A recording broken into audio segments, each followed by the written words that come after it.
ideal, também chamado de gás perfeito, viu? Existem 4 características de um gás para que ele possa ser classificado em um gás perfeito ou gás ideal. Primeiramente, esse gás é um gás hipotético, é um gás que, na realidade, na natureza não existe. Porém, existe um gás que se assemelha ao gás perfeito, que chama-se o gás hélio. Os balões de aniversário que você enche lá com aquela maquininha, ela infla aquele balão com gás hélio. É um gás leve, ele é mais leve do que o ar. Por isso que o balãozinho lá cheio de gás hélio, ele sobe facilmente. Se você enche esse balão soprando, você está colocando dentro dele CO2, que é um gás mais pesado que o ar. Tanto é que quando você enche esse balãozinho soprando, ele não sobe, ele desce. Ele fica acumulado, ele fica na parte baixa. Isso por quê? Porque o CO2 ele é mais pesado do que o ar. Já o hélio é um gás mais leve do que o ar. E na natureza, o gás cujas características se aproximam desse gás perfeito é exatamente o hélio, o gás hélio. Mais uma vez, eu não estou dizendo que o hélio é um gás perfeito, mas sim que ele tem características que se aproximam das características de um gás perfeito. Beleza? Então, quais seriam, então, essas características do gás perfeito? Primeiramente, vamos imaginar a seguinte situação. Eu coloquei aqui um recipiente, dentro desse recipiente eu coloquei um gás qualquer. Essas bolinhas azuis representam as moléculas de um gás, do gás. E para ele ser classificado como um gás ideal, ele tem que atender às seguintes características que eu vou começar a elencar aqui para vocês, tá bom? Então vamos lá. Qual seria a primeira característica de um gás perfeito? É que o volume de suas moléculas deve ser pequeno, tão pequeno que são desprezados em relação ao volume do recipiente que eu contenho.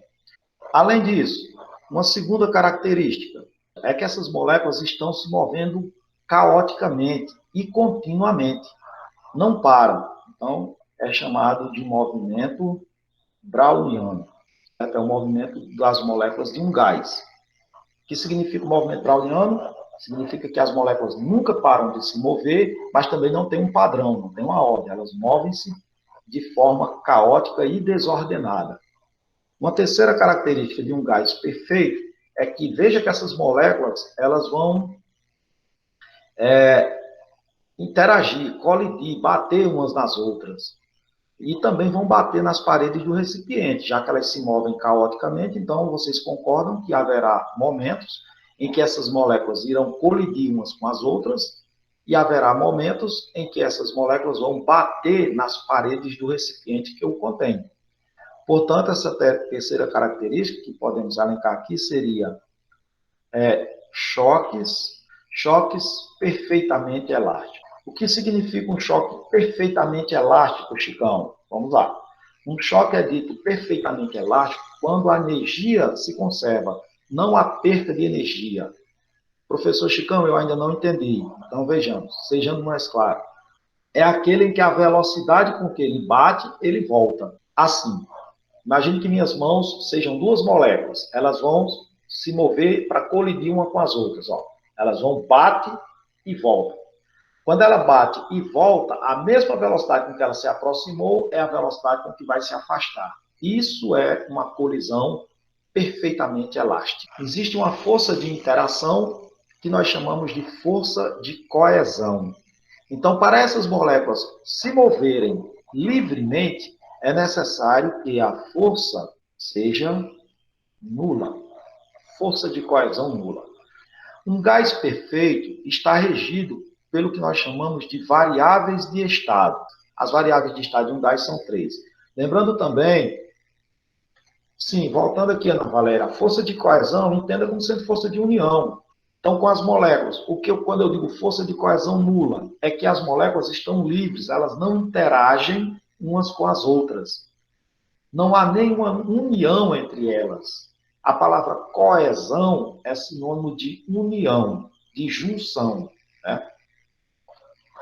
Bom, são 3 as variáveis de estado de um gás. As variáveis de estado de um gás são, vou elencar também para vocês aqui. Pressão, volume e temperatura. Agora, fisicamente, vamos entender o que é cada uma dessas variáveis de estado. O que seria a pressão?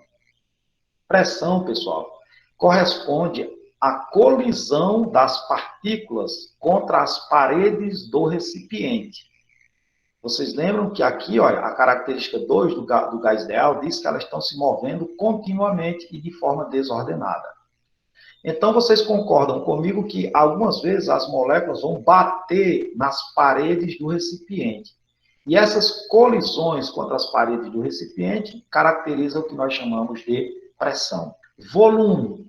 Ora, a primeira característica de um gás ideal, aqui em cima, ó, a primeira característica é que o volume é desprezível das moléculas. Isso quer dizer, então, que o volume de um gás, na realidade, é o volume do recipiente que o contém. Mas se esse recipiente fosse de 2 litros, tivesse uma capacidade para 2 litros, então aqui dentro teria 2 litros de gás. Ok? O volume é igual ao volume do recipiente que o contém, que contém esse gás. E por último, temperatura, esse aqui dispensa qualquer comentário, porque vocês já passaram o primeiro bimestre todinho, toda a aula eu definindo temperatura. Bom, então temperatura, vamos lembrar, temperatura é o quê? Medida do grau de agitação das moléculas de um corpo. A gente, quando pelo menos uma dessas variáveis sofre mudança, então a gente diz que o gás sofreu uma transformação gasosa. Quando muda a pressão, quando muda o volume ou quando muda temperatura. Se mudar pelo menos uma, é porque ocorreu uma transformação gasosa. Para entendermos essas transformações gasosas, eu vou mudar aqui a tela, viu? Eu vou sair dessa tela, vai aparecer, deve ter aparecido aí, acredito eu, um simulador, né? Vamos lá então. Esse simulador é um simulador FET, né? Você pode acessar o Google, qualquer um de vocês pode ter acesso a esse simulador. Você vai no Google, coloca FET, F-H-E-T, P-H-E-T, né? FET. E aí você tem simulação de física, de química, de biologia, de matemática, serve para a gente ilustrar algumas situações. Observe que nesse simulador, aqui nós temos, ó, do lado, no canto direito superior, né, nós temos volume, pressão, temperatura ou nenhuma. Né? Vamos lá, o que eu vou fazer? Nesse recipiente, o que nós temos aqui? É um recipiente cujo volume ele é variável. Eu posso controlar o volume mexendo com esse camaradazinho aqui, ó. Tá vendo? Eu posso diminuir o volume, eu posso aumentar o volume, né? Eu posso controlar a temperatura com esse fogareirozinho aqui embaixo. Eu posso aumentar a temperatura ligando a chama, eu posso diminuir a temperatura colocando gelo. E vou medir a variação de temperatura com esse termômetro que está aqui em cima, ó, onde eu estou passando o mouse, que marca a temperatura de 0 Kelvin. A temperatura vai ser na escala absoluta, escala Kelvin. E aqui tem uma espécie de relógio, é um manômetro. O manômetro é um dispositivo usado para medir pressão. Com ele, nós vamos medir a pressão aqui dentro. Então, veja que aqui eu vou acompanhar as 3 variáveis de estado. E aqui tem uma bomba, essa bombazinha vai servir para mim colocar as moléculas do gás aqui dentro. Vejam, as moléculas, como vocês podem ver, estão se movimentando seguindo o movimento browniano. Isso aqui é um gás perfeito. Observe que aqui eu resisto a uma temperatura aqui, ó, de aproximadamente 300 kelvins, a temperatura. A pressão está em aproximadamente 0,95. Está oscilando porque as moléculas variam as colisões. Nós vamos fazer o seguinte, galera. Eu vou alterar aqui o volume e vamos ver o que vai acontecer com... Olha o que vai acontecer com a temperatura e com a pressão. Acompanhe aqui o termômetro e o manômetro, que é o aparelho para medir pressão. Eu vou, então, diminuir o volume. Então, eu vou fazer o seguinte, ó, diminuindo o volume. Estou caminhando aí para a direita, diminuindo o volume. Olha o que acontece com a temperatura e com a pressão. O que aconteceu com a temperatura e pressão, galera? O que acontece com a temperatura? O que acontece com a pressão? Também diminuíram. Então, quando eu altero uma, as outras duas também se alteram, seguindo o mesmo padrão, né? Aumentei aqui o volume, aumentou pressão e temperatura, diminuiu, desculpa, aumentei o volume, diminuiu temperatura e diminuiu pressão. Mas quando eu diminuí o volume, aí a pressão aumentou, a temperatura aumentou. Perfeito, galera. Eu vou fixar uma das variáveis, das três. Então, vou fixar aqui o volume, vou deixar o volume fixo. Eu vou mudar a temperatura com o fogareiro aqui. E olha o que vai acontecer com o manômetro, com a pressão, com o reloginho que está aqui. Estou aquecendo, olha a temperatura lá. Olha o que está acontecendo com a pressão. Tranquilo. Então, o que acontece? Se o volume for constante, quando eu aumentei a temperatura absoluta, a pressão também aumentou. Essa transformação, onde o volume fica constante, galera, nós chamamos de transformação isocórica, ou isométrica, ou isovolumétrica. Eu vou já falar sobre elas lá no nosso quadro, viu? Eu estou só mostrando aqui através do simulador. Eu vou defini-las daqui a pouco. Volume constante, então, eu aumentei a temperatura, a pressão também aumentou. Isso vocês já podem guardar aí na mente. Agora eu vou fazer o seguinte, eu vou manter agora a pressão constante. A pressão agora vai ficar aqui, ó. E eu vou alterar o volume. Vamos ver o que vai acontecer com a temperatura. Diminuir o volume. Olhem lá para o termômetro agora. Eu vou pegar aqui e vou diminuir o volume. Caminhar para a direita. Vão olhando lá para o termômetro. Aí veja, olha, quando eu soltei o camarada. Cuidado, cuidado. Quando eu soltei o camarada, o que aconteceu? Ó, eu vou caminhar de novo. Ele voltou, não é isso? Para a pressão continuar a mesma, então, quando eu diminuo o volume, eles iriam chocar mais vezes no recipiente. Portanto, ele teve que recuar. Na verdade, pessoal, o que acontece? Qual é o conceito de temperatura? Na medida do grau de agitação das moléculas, não é isso? Essa é uma coisa que vocês foram enganados pelo termômetro aqui, viu? Mas vamos ao conceito físico. E tudo bem, eu entendo porque o termômetro foi quem enganou a galera aí. Mas vamos ao conceito físico. Quando eu observe o movimento das moléculas dentro do recipiente, eu vou diminuir o volume. Olha, caminha, camarada. O que está acontecendo quando eu diminuo o volume? As moléculas ficam mais agitadas ou menos agitadas? E se as moléculas estão mais agitadas, o que acontece com a temperatura? Aumentou, exatamente. E quando a pressão é constante, essa transformação chama-se isobárica. Isobárica. Nós vamos falar daqui a pouco sobre elas. Mas entendam que pressão constante, quando eu diminuo o volume, a temperatura aumenta. Agora vamos para as isotérmicas. Isotérmica é que a temperatura vai ficar constante. Agora a temperatura não vai sair daqui. Eu vou de novo mexer com o volume. Eu vou diminuir o volume. Observe a pressão agora aqui, ó, o relógiozinho. Eu diminuí o volume. O que aconteceu com a pressão, galera? Vou aumentar o volume, perdão. Ó, o que acontece lá, ó, com a pressão? A pressão está agora, ó, isso, diminuindo. Pressão diminuiu. E quando a temperatura é constante, nós chamamos essa transformação de transformação isotérmica. Isotérmica. Vamos lá, galera. Viram lá pressão, volume, temperatura. Vimos, então, as transformações gasosas. Vamos comentar sobre uma transformação gasosa.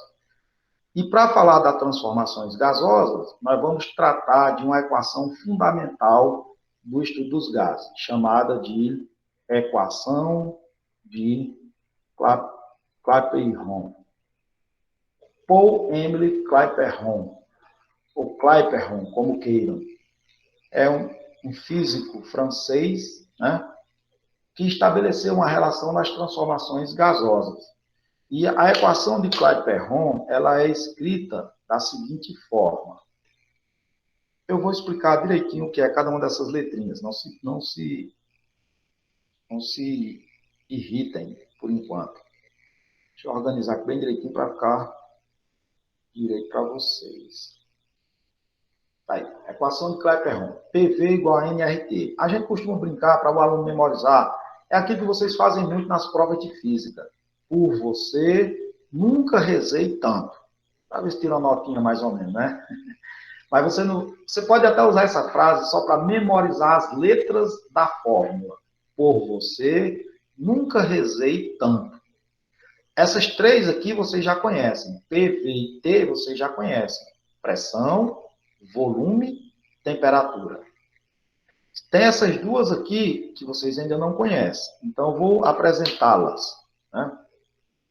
Primeiro, esse R. Esse R é uma constante.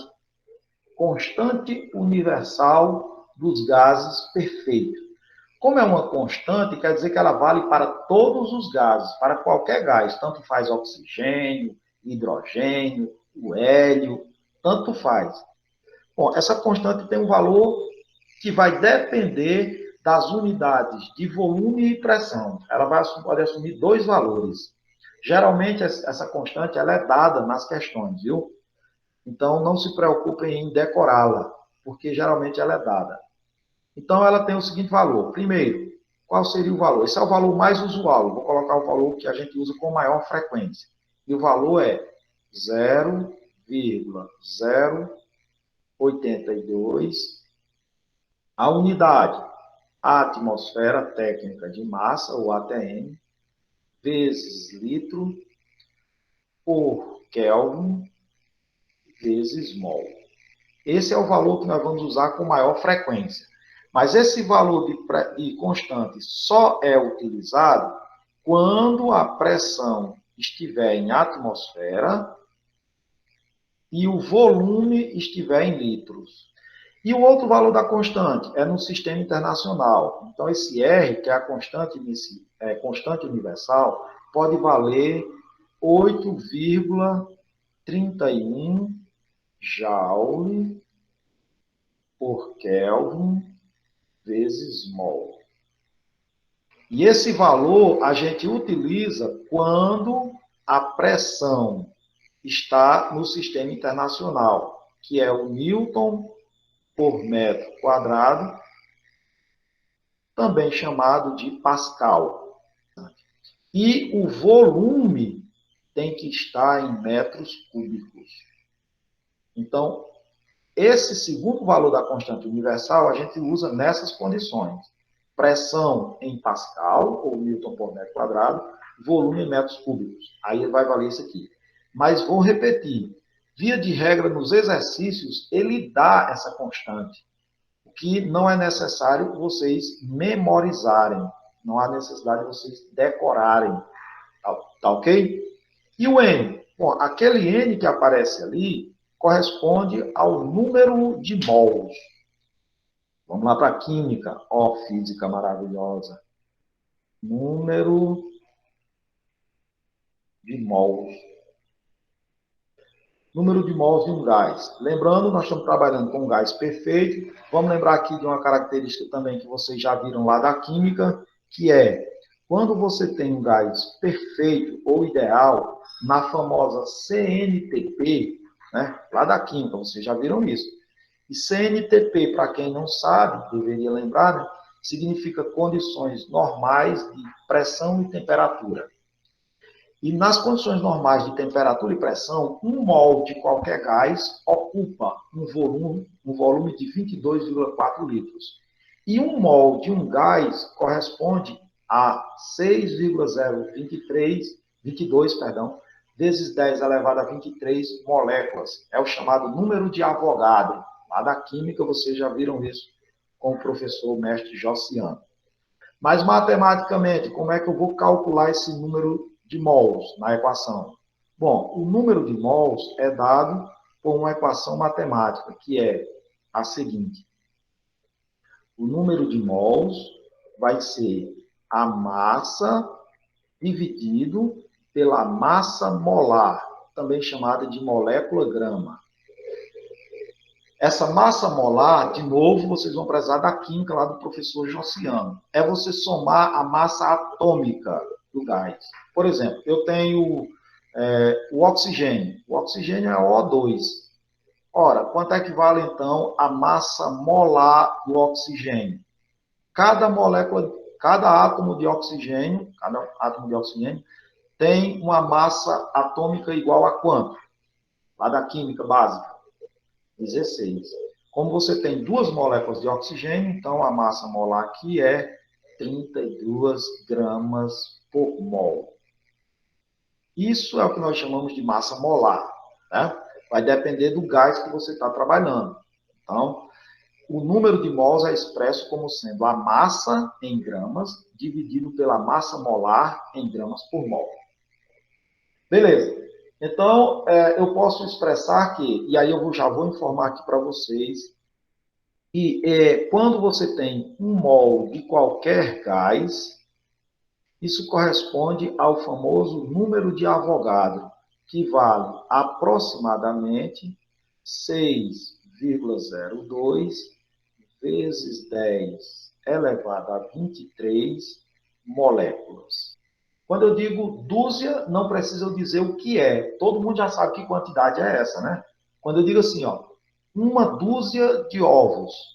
Quantos ovos tem aí? Quando eu digo 1 dúzia de cadeiras, quantas cadeiras teriam ali? De novo, 12. 1 mol corresponde a 6,02 vezes 10 a 23 coisas, certo? Então, quando eu digo assim, 1 mol de ovos, seria 6,02 vezes 10 a 23 ovos. Se eu dissesse 1 mol de cadeiras, 6,02 vezes 10 a 23 cadeiras. Então, 1 mol é uma quantidade fixa, que corresponde a isso aqui, o famoso número de Avogadros, lá da boa e velha química. Tranquilo? Agora, dito isto, nós podemos partir para o que nós chamamos de transformações gasosas particulares. Bom, galera, vamos tratar agora do que nós chamamos de... Aí vamos prezar do que vocês viram no simulador, viu? Nós chamamos de transformações gasosas particulares, né? Aí nós vamos ter 3 transformações gasosas particulares. São 3 as transformações gasosas particulares que eu vou começar a elencar para vocês, tá bom? Vou colocar primeiro aqui, transformação. Vou começar com isotérmica. A transformação dita isotérmica é aquela em que térmico vem de temperatura e iso é prefixo grego que indica igual. Então, a transformação isotérmica é aquela em que a temperatura permanece constante. Nós simulamos isso nesse instante lá no simulador. A temperatura é constante. E, se vocês prestaram bem atenção na simulação, se a temperatura é constante, então o que vai ficar mudando é pressão e volume. Pessoal, da equação de Clapeyron, nós tínhamos o seguinte, né, Herói? Pressão vezes volume é igual ao número de mols, constante, vezes a temperatura. Veja, o número de mols dentro do recipiente não vai mudar. Vocês lembram que quando eu comecei aquela simulação, eu botei lá 200 moléculas dentro do recipiente e não mudei mais. Então, o número de moléculas não muda, o recipiente está fechado. Nem entra molécula, nem sai molécula lá de dentro. O R é uma constante. Então, vou pegar esse T que está multiplicando, passar aqui. Então, o que está multiplicando passa a dividir. Fica pressão vezes volume, dividido por temperatura absoluta, e isso é igual ao número de mols vezes a constante universal. Veja, pessoal, no segundo membro dessa equação aqui, ó, esse termo aqui não vai mudar, isso aqui é constante. O R é uma constante, então isso aqui é constante. Então, eu posso escrever isso aqui como sendo pressão inicial vezes o volume inicial está para a temperatura absoluta inicial, assim como pressão final vezes o volume final está para a temperatura absoluta final. E essa equação nós chamamos de equação geral das transformações gasosas. É a famosa equação geral das transformações gasosas, em que o número 1 indica o início e o número 2 indica o final.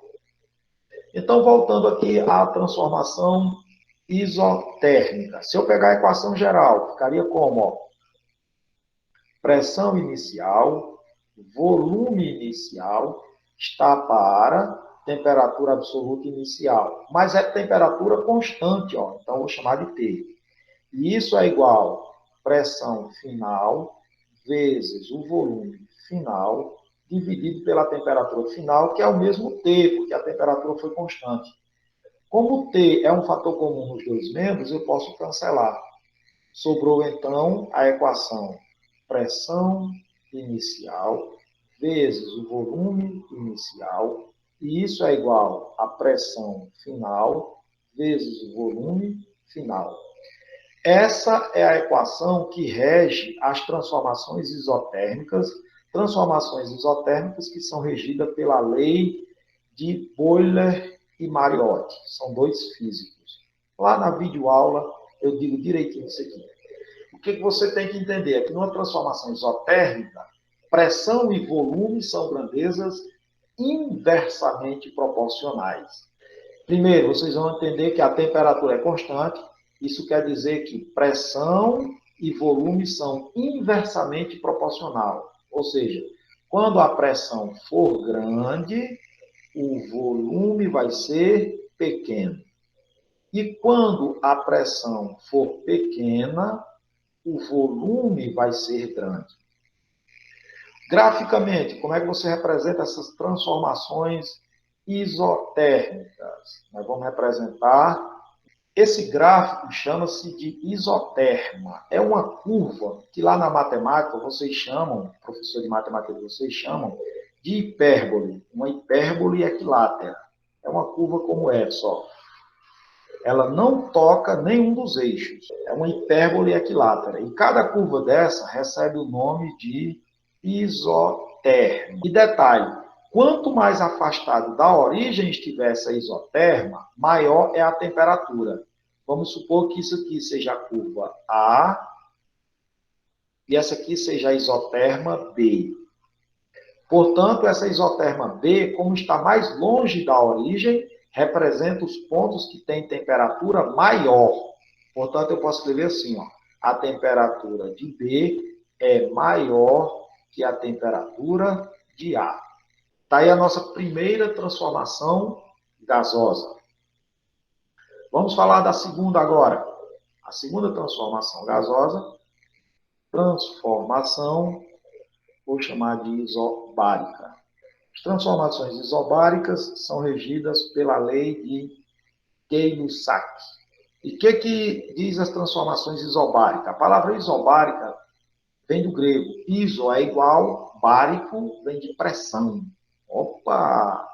Lembre-se que na anterior, isotérmica, a temperatura que era constante. Agora é a pressão. Aí a equação geral das transformações gasosas, qual era? Mas, professor, agora na transformação a pressão é constante. Se a pressão é constante, então essa pressão P1 cai com a pressão P2. E posso reescrever a equação como sendo, está aqui a equação que rege as transformações isobáricas. O que eu estou dizendo agora? Que volume e temperatura, e cuidado, aqui é temperatura absoluta. Lembram-se de temperatura absoluta? É a temperatura na escala Kelvin. Já vou alertar vocês, na maioria dos exercícios, a temperatura vai vir em graus Celsius. Portanto, você vai ter que transformar em Kelvin. E como é que faz isso? Vamos lembrar?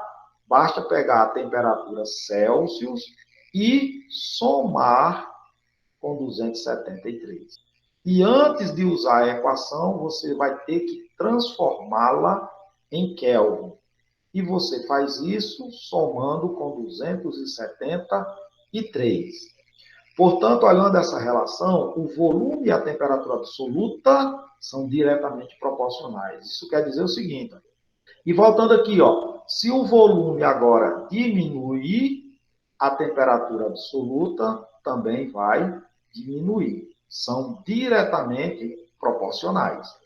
O volume, agora não é dizer temperatura não, porque se lá na prova tiver assim, ó, transformação isobárica, significa que pressão é constante, volume e temperatura são diretamente proporcionais. Essa afirmação está errada. Mas por que ela está errada, Chicão? Porque eu disse temperatura, e não é temperatura absoluta. Temperatura na escala Kelvin, porque se você usar temperatura na escala Celsius, elas não mais serão diretamente proporcional. Se você usar a temperatura na escala Fahrenheit, também não serão diretamente proporcionais. Graficamente, como é que a gente representa isso? Desculpa, pressão não, temperatura. Eu errei aqui, que é temperatura. Temperatura absoluta, viu?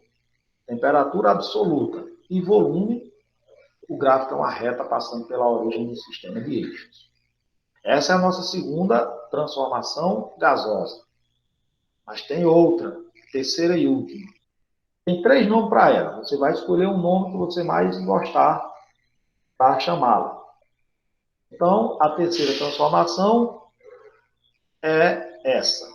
Transformação isométrica, ou isocórica, ou isovolumétrica, como você queira chamar. O que seria mais conveniente chamar de isovolumétrica, porque já fica claro, né? Iso, o prefixo que é igual, volumétrica, vem de volume, né? Mas é muito comum chamar de isométrica. Nos exercícios, nas questões, aparece muito isso aí. Bom, galerinha, vamos lá. Quais as características? Vamos fazer a mesma coisa. Isovolumétrica, primeiro, é que o volume agora é quem é constante. Vocês já prestaram atenção que nas transformações gasosas, sempre uma das variáveis fica constante? Né? Prestaram atenção a isso? Isotérmica, temperatura constante. Isobárico, pressão constante. E isométrico é o volume agora, constante. Perfeito. Agora vamos à nossa equação geral. A equação geral era como? Ó, quem é que é constante agora? O volume. Se o volume é constante, eu cancelo esse volume 1 com o volume 2. O que sobrou da equação agora? Ah, sobrou o quê? Pressão inicial está para temperatura absoluta inicial, assim como pressão final está para temperatura absoluta final. Essa é a equação matemática que rege as transformações isométricas, regida pela lei. Bom, então essa é a equação que define as transformações isométricas. Vamos então entender fisicamente isso. Significa que pressão e temperatura absoluta são grandezas diretamente proporcionais. O que quer dizer isso? Que se a pressão aumenta... Opa, assim não, deita aí, senão a galera briga. Se a pressão aumenta diretamente, então a temperatura absoluta também aumenta. Mas se a pressão diminui, a temperatura absoluta também diminui. Né? Essa transformação, esse tipo de transformação é regida pela lei de Jacques Charles, outro francês. Né? Jacques Charles. Graficamente, como é que fica isso? Graficamente vai ficar assim, galera. Ó. Então, o gráfico agora, que vai relacionar as grandezas variáveis aqui, são pressão, temperatura absoluta, origem. Uma reta passando pela origem. Pronto, aí as transformações gasosas particulares. Isotérmicas, isobáricas e isométricas. Beleza? Ok. Vamos então fazer algumas aplicações do que foi visto até agora. Alguém quer perguntar alguma coisa? Quer comentar alguma coisa? Primeira questão. Peguei do livro didático de vocês. Peguei lá do livro didático de vocês. Página 95. É a questão 9. Inclusive, a atividade que eu vou passar vai ter questões do livro didático de vocês e vai ter questões que eu vou pegar, que eu vou criar. Para vocês não só copiar a resposta. Né? Bom, galera, diz assim, ó. Um recipiente com dilatação desprezível possui capacidade de 40 litros. Vamos retirar esses dados. Capacidade, então, é o volume. Então, eu vou colocar aqui. Volume, então, volume 40 litros. E contém uma massa de gás oxigênio a 127 graus Celsius. Lembram o que eu falei da temperatura? Eu disse que, via de regra, as temperaturas viriam em graus Celsius. Porém, no estudo da termodinâmica, no estudo dos gases, a temperatura que nós vamos usar é na escala Kelvin, na escala absoluta. Então, vou pegar esses 127 graus Celsius e vamos transformar em Kelvin. E como eu faço isso? Eu mostrei nesse instante. Basta somar com 273. Vou logo fazer isso. 127 mais 273, isso dá 400. 400 Kelvin. Vamos continuar. E 8,2 atm de pressão. Atmosfera técnica de massa, ATM. Atmosfera é unidade de pressão. Então, já vou colocar aqui. Pressão é representada pela letra P. 0,2 atm. Atmosfera técnica de massa. Calcule, aqui já é o comando da questão. A massa, então ele quer a massa é representada pela letra M minúscula do nosso alfabeto. Calcule a massa do gás contida no recipiente, dado o mol, a massa molar, já deu a massa molar do oxigênio. Para os exercícios a seguir, olha aí, já deu a constante universal, R. Vamos para a equação de Clapeyron, lembra lá? Por você nunca rezei tanto. Nada mais é do que a massa dividido pela massa molar. Como eu quero a massa aqui, se é uma proporção, eu faço meios por extremos. Resulta que a massa vai ser o número de mols vezes a massa molar. A massa molar nós temos, é 32. O número de mols nós não temos, mas podemos encontrar pela equação de Clapeyron. Eu quero o N, vamos isolar ele aqui na expressão, fica N. Agora vamos fazer essa continha de bodega. O N vai ser igual. Vamos facilitar a nossa vida aqui, galera. Ó, quando você consegue dominar a matemática facilmente, as contas ficam fáceis também. Quer ver? Ó? Eu vou dividir esse 400 por 40, que é mais fácil, né? Ó, quanto é 400 dividido por 40? Eu cortaria o 0 com 0, ficaria 40 dividido por 4, dá 10. Ó. 10 fica aqui embaixo, porque o 400 está aqui, viu? Eu vou pegar agora esse 10 e multiplicar por 0,082. Ora, é só mover a vírgula, não tem que fazer conta. E essa conta é fácil de fazer também. Lembra da propriedade matemática? Multiplica dois números por uma fração, numerador e denominador, por o mesmo número, você não altera essa fração. Então, eu vou fazer o seguinte, ó. Para esse número aqui embaixo ficar igual ao de cima, eu teria que andar a vírgula quantas casas para a direita, para eles ficarem iguais? Andar uma casa para a direita. Andar uma casa para a direita significa multiplicar por 10. Então, eu vou multiplicar em cima por 10, multiplicar embaixo por 10. Então, vai ficar como? Olha agora aí, ó. Ficou 8,2 em cima, 8,2 embaixo. Ou seja, número de mols igual a 10. 10 mols. Tendo o número de mols, aí fica a massa, que é o que nós queremos, igual ao número de mols, eu acabei de calcular, é 10, vezes a massa molar, que é 32. Portanto, a massa vai dar igual a 10 vezes 32, que dá 320 gramas. Beleza? Deixa eu olhar aqui que alguém falou no chat. Chicão, sua aula acaba que horas? Agora. Só falta 5 minutinhos. Né? Beleza?